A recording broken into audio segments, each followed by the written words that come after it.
बिस्मिल्लाहिर्रहमानिर्रहीम। अस्सलाम वालेकुम।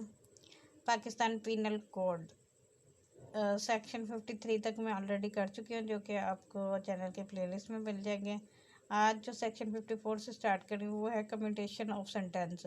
कम्यूटेशन क्या होता है कि सज़ा की तब्दीली, सज़ा को तब्दील किया जा सकता है। ये सेक्शन बहुत इंपॉर्टेंट हैं, स्पेशली उन लोगों के लिए जो कि क्रिमिनल की प्रैक्टिस करते हैं। बहुत सारे लोगों को नॉलेज ही नहीं होती कि आप एक दफ़ा जो क्रिमिनल को, किसी मुजरिम को सज़ा दी गई है, सुना दी गई है, तो उस सज़ा को बदला भी जा सकता है, उसमें कमी पेशी भी की जा सकती है। मतलब ये है कि अगर कोई तौबा कर ले तो माफ़ी भी मिल सकती है। तो उसके हवाले से पीपीसी में सेक्शन मौजूद है, और वो क्या क्या हैं पढ़ते हैं। कब कब सज़ा में तब्दीली की जा सकती है और कौन कौन सी सज़ा में कितनी कमी की जा सकती है, कौन कौन कमी कर सकता है, कैसे कमी की होगी। ये सारे सवालों का जवाब इस लेक्चर में आपको मिलेगा। और शुरू करते हैं। Section 54 commutation of sentence of death. अगर सज़ाए मौत किसी को सुना दी गई है तो क्या वो सज़ाए मौत किसी और सज़ा में तब्दील हो सकती है या नहीं हो सकती। क्या कहते हैं जी, पढ़ते हैं। In every case in which sentence of death shall have been passed.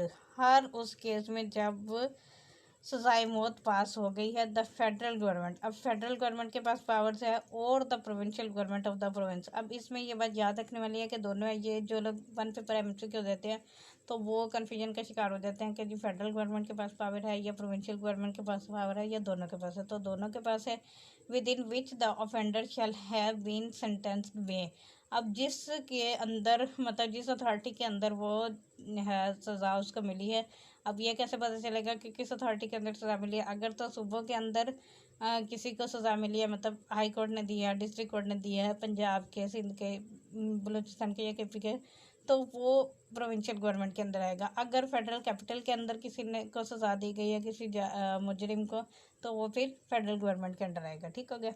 अब without the consent of the offender, offender की कंसेंट के बगैर भी सज़ा में तब्दीली की जा सकती है। क्या की जाएगी? Commute the punishment for any other punishment provided by this code. अब सज़ाए मौत की सज़ा को किसी और सज़ा में तब्दील किया जा सकता है। अब वो फेडरल गवर्नमेंट या प्रोविंशियल गवर्नमेंट की मर्ज़ी है कि वो किस सज़ा में उसको कन्वर्ट करे। अब लेकिन इसकी एक प्रोविज़ो है, provided that in a case in which sentence of death shall have been passed against an offender convicted for an offence of कत्ल and sentence shall not be commuted without the consent of the heirs of the victim। ये बात आगे पूरी PPC में चलेगी कि जब सजा मौत का, कत्ल का मामला हो, तो फिर उस मकतूल के वारसों की कंसेंट के बगैर कोई भी सज़ा में तब्दीली, कमी नहीं की जा सकती, चाहे वो फेडरल गवर्नमेंट ही क्यों ना कर रही हो। आगे हाजी सेक्शन 55 कम्यूटेशन ऑफ सेंटेंस और इम्प्रिजमेंट फॉर लाइफ। अब पहले थी सजाए मौत में तब्दीली, अब है अगर इम्प्रिजमेंट फॉर लाइफ है, किसी को दी गई सजा, तो उसमें भी कमी की जा सकती है या नहीं। पढ़ते हैं। In every case in which sentence of imprisonment for life shall have been passed, the provincial government of the province within which the offender shall have been sentenced may without the consent of the offender commute the punishment for imprisonment with the description for a term not exceeding 14 years। अब इसमें और उसमें section 54 और 55 में difference check करते हैं। 54 में था कि प्रोविंशियल गवर्नमेंट और फेडरल गवर्नमेंट दोनों कमी कर सकती हैं सजाए मौत में। अब वो किसी भी सज़ा को चेंज कर सकती हैं सजाए मौत के बजाय, मतलब कोई और सज़ा दे सकती हैं। लेकिन 55 ने लिमिटेशन लगाई है, एक तो प्रोविंशियल गवर्नमेंट कर सकती है, दूसरा इम्प्रिजनमेंट फॉर लाइफ को चेंज कर सकती है 14 ईयर्स तक की सज़ा में, मतलब 14 साल से नीचे नीचे कोई भी सज़ा दे सकती है। 13 ईयर दे सकती है, 3 ईयर भी दे सकती है, 1 ईयर भी दे सकती है, लेकिन 14 से एक्सीड नहीं करेगी। अब इसमें भी सेम वही कंडीशन है, provided that in a case in which sentence of imprisonment for life shall have been passed against an offender convicted for an offence punishable under chapter 16 or such punishment shall not be committed without the consent of the victim or as the case may be of his hearers। अब chapter 16 जो PPC का है वो human affecting offences affecting human body है, कि मतलब जो इंसान की बॉडी के ऊपर कोई ऑफेंसेस होते हैं जो उसमें हार्ट आ जाता है और कत्ल आ जाता है, तो वो वाले ऑफेंसेस में अगर तो विक्टिम वो ज़िंदा है तो फिर उसके कंसेंट के बगैर सज़ा चेंज नहीं होगी, अगर वो ज़िंदा नहीं है तो फिर उसके वारसों के कंसेंट के बगैर सज़ा चेंज नहीं हो सकती।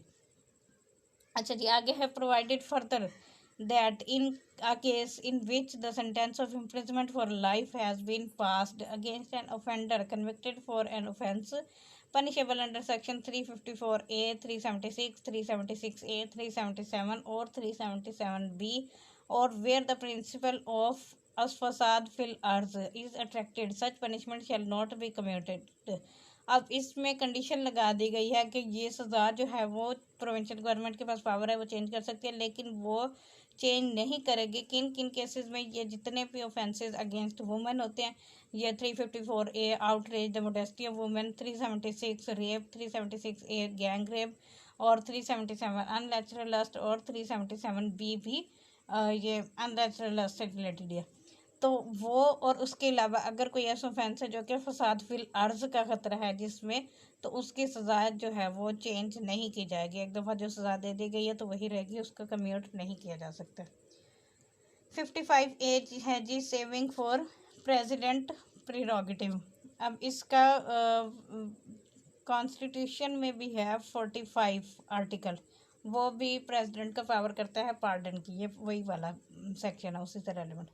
Nothing in section 54 or section 55 shall derogate from the right of the president to grant pardons, reprieves, respites or remission of punishment। अब ये जो 54 में कम्यूटेशन ऑफ डेथ थी और 55 में commutation of imprisonment for life, वो कहता है कि कोई भी इस सेक्शन में जो 54 और 55 में है वो नहीं करेगा, मतलब उसको नहीं रोकेगा उसके राइट को, प्रेसिडेंट के राइट को, कि वो प्रेसिडेंट के पास पावर जो है पार्डन की, जो कि हमारा कॉन्स्टिट्यूशन भी प्रेसिडेंट को पावर देता है कि वो किसी भी शख्स की सज़ा में कमी कर सकता है, उसका चेंज कर सकता है या उसको तब्दील कर सकता है, तो वो प्रेसिडेंट की पावर वैसी की वैसी ही रहेगी।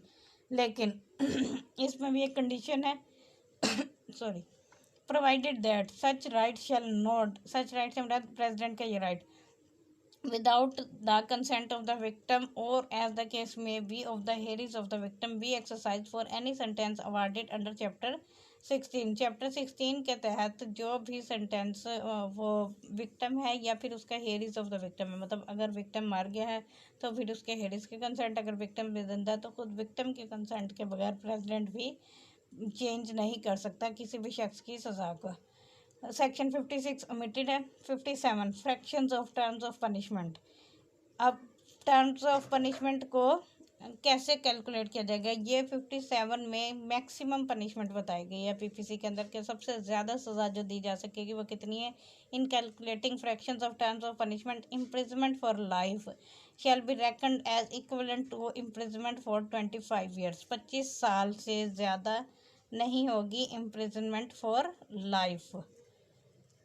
अच्छा जी, आगे है सेक्शन 58 और सेक्शन 59 ओमिटेड है। सेक्शन 60 सेंटेंस में be in certain cases of imprisonment Holi और पार्टली रिगुलस और सिंपल। अब रिगुलस इम्प्रिजनमेंट कौन सी होती है? जिसमें हार्ड लेबर करवाई जाती है, मतलब वो पत्थर तोड़वाए जाते हैं, वो जो मूवीज़ में दिखाते हैं पहाड़ तोड़े जाते हैं, या कोई वो चक्की पीसने वाला या कोई मुश्किल काम उससे करवाया जाता है। और सिंपल इम्प्रिजनमेंट में उसे एक बंद कमरे में जेल में बंद कर दिया जाता है और उसे खाना पीना हर चीज़ प्रोवाइड किया जाता है, उसने कोई काम नहीं करना होता। In every case in which an offender is punishable with imprisonment which may be of either description, it shall be competent to the court which sentences such offender to direct in the sentence that such imprisonment shall be wholly rigorous, or that such imprisonment shall be wholly simple, or that any part of such imprisonment shall be rigorous and the rest simple।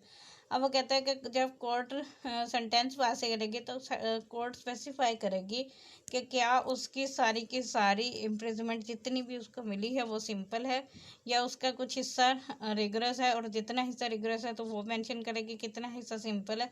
मतलब court जो है imprisonment की description भी specify करेगी अपनी judgement में कि उसको जो सज़ा दी गई है वो किस नेचर की सज़ा है, अगर कितने महीने उसने रिगरस काटनी है, कितने महीने सिंपल है, या सारी सिंपल है या सारी रिगरस है, तो वो कोर्ट ने स्पेसिफाई करना है। ठीक हो गया। आगे सेक्शन 61 और 62 ओमिटेड है। सेक्शन 63 अमाउंट ऑफ फाइन, ये 63 से फाइन शुरू हो रहा है, तो फाइन को हम पूरा का पूरा फाइन वाला टॉपिक अलग लेक्चर में डिस्कस करेंगे। मैं पीपीसी को टॉपिक वाइज लेकर चल रही हूँ, तो वो टॉपिक जो आपके किसी भी कम्पिटिटिव एग्जाम में यूज़फुल होते हैं, जो आप अगर सिविल जज के, एडिशनल सेशन जज की, या किसी भी वन पेपर एमसीक्यू की अगर तैयारी कर रहे हैं, तो उसमें ये टॉपिक वाइज लेक्चर आपके लिए बहुत यूज़फुल होंगे। उसके अलावा भी अगर आप क्रिमिनल प्रैक्टिस कर रहे हैं, क्रिमिनल के लॉयर बनने के शौकीन हैं, तो आपको पीपीसी फिंगर टिप्स पे आनी चाहिए, तो ही आप एक अच्छे क्रिमिनल लॉयर बन सकते हैं। अगर आपको पीपीसी नहीं आती तो आप समझें कि आप लॉयर ही नहीं हैं, बेशक डिग्री हो आपके पास। ठीक हो गया। Thank you for listening. अल्लाह हाफिज़।